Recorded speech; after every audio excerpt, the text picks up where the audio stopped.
where we highlight some of the biggest stories that made the headlines recently. Now, the Nigerian Labour Congress, Trade Union Congress on Monday agreed to suspend for 30 days the planned indefinite nationwide strike scheduled to begin Tuesday, October 3rd, 2023. The decision followed the agreements reached between the organized labor and the federal government on the provision of palliatives by the government to ease the suffering of Nigerians that came with withdrawal of subsidy on premium motor spirit by the federal government.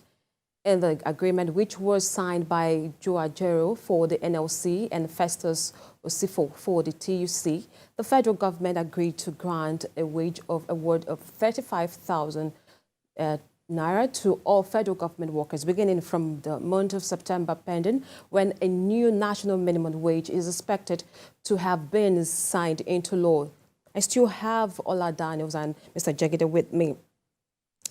Let me begin with you, Mr. Daniels. You know, it's been a series of arrangement or engagement for NLC as well, TUC, with the federal government. And I just want to, do you think the idea of this strike being suspended, that the union and the federal government are on the same page? Well,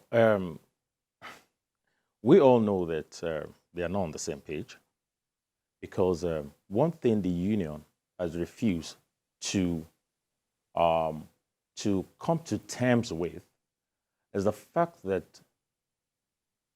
we are all in this mess.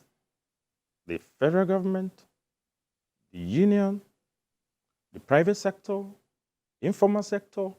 Now, NLC is talking about going on strike and asking for increment in salary. Now, the what is it called? What is the wage? Now, if you're asking for an increment, does this apply to the private sector? Does it apply to the informal sector?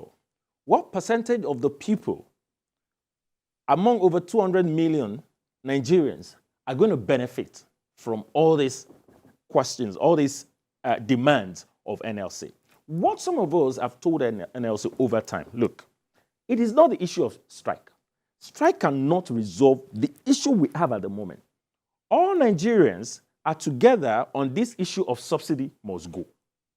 I do not think, and even the NLC, all of them that are fighting, everybody is on this subsidy to go now. What we are telling NLC, or what we expect NLC to do, have a meeting with federal government. Convince the populace, the Nigerian people, how do we support federal government to ease this whole mess, to see how things can work together to have a better Nigeria and to make sure that we ease this suffering, as against going on strike. One, it will affect, okay, when you go on strike, who suffers most? Because how many of the commercial buses, stay back, maybe in those days, but today, do you see them back? Even the private sector, who suffers? The private sector, for instance, if their people can't afford to go to work and they make the money to pay their salary, how do they make money to pay salaries? Then meanwhile, you're going to go on strike and you still want, it's your right to go on strike. It's your fundamental right. You have every right to do that. But then, is that what we need now? My answer is capital no. Okay. What can we do to move forward in this is to make sure, convince the people, let people and federal government, let them come sit and find a way of resolving this minimum wage, because the truth is, even the minimum wage we are talking about, whatever they increase cannot meet anything as we are today. It cannot go as far as that, because by the time they are collecting it, that woman that doesn't know anything about minimum wage, that is selling pepper, everything goes up.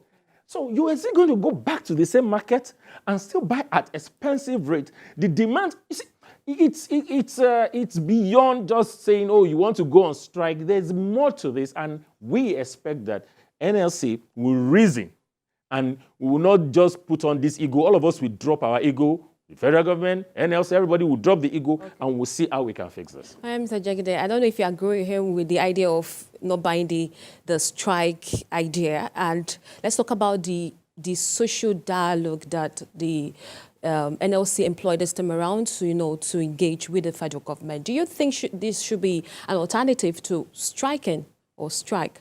Of course, it is always better to have this kind of dialogue, this kind of discussion, because strike will just affect. The economy is not in good shape at the moment. And if you are going to strike, you are going to go on strike, you can imagine what government is going to be losing daily on those strikes. There is even also fear that it might even lead to violence. That is even by the side. That's the security aspect of those strikes. But nevertheless, NLC, their demand is, to me, is very reasonable. Provided the increase they are demanding, to me, I think the increase, what they're actually asking for, it seems to be huge. Because many states will not be able to come up with that. At the point they were asking for about 200,000 minimum wage. But a lot of states currently can't even pay the current minimum wage. So the federal government has been trying to find the balancing. Because there is no only about them. Federal government can actually pay those money. But what about the states? So these are there won't be, everybody has agreed on this issue that there's no easy solution to this issue. It has always been there. It has been hold as time now. We have been facing this issue of subsidy, NLC coming on strike. Now the subsidy, in fact, the sad news is that the subsidy seems to be back now. The landing cost is not what NLPC is currently selling, or Definitive are currently selling. They are already selling at about 7. The landing cost as of last week was going to be 720. So let's just say that maybe this new administration should be given time to look for the solution, permanent solution. Because my fear now is that if this current subsidy, if this current increase is implemented again now, I don't even know what NLC demand will be. Maybe they will just go to 500,000 at minimum wage. So we don't know. There won't be an easy solution. It has to be well thought out. That's what I can say. If we have to be realistic, I think we need to get something right. The minimum wage we're talking about, even federal government can't afford to pay it. Federal government is borrowing to pay salary. If you have taken loan to pay salary, you can't. That means you can't meet your demands. You can't. So if we have to be realistic, NLC has to be realistic. Whatever you are asking for, you need to check properly to do your analysis and make sure that you are asking for the right thing. They can't. We don't have it. The country is broke. I'm sorry, gentlemen, it's a long And conversation. we have too much staff already. I just wish we still have more time to, because this conversation continues. And like you said, there is need for NLC and the federal government to still keep coming for engagement and more talks to find a solution to this whole thing. All right, I just want to say thank you, gentlemen, for coming on the show. Thank you for your contribution. Thank you for having me. Thank you for having me. And as well, thank you for being part of the show. Remember, you can follow the conversation on our social media platforms at TVC News NG and on our website at tvcnews.tv. I am Jacinta Agochukwu. Until next week, it's goodbye.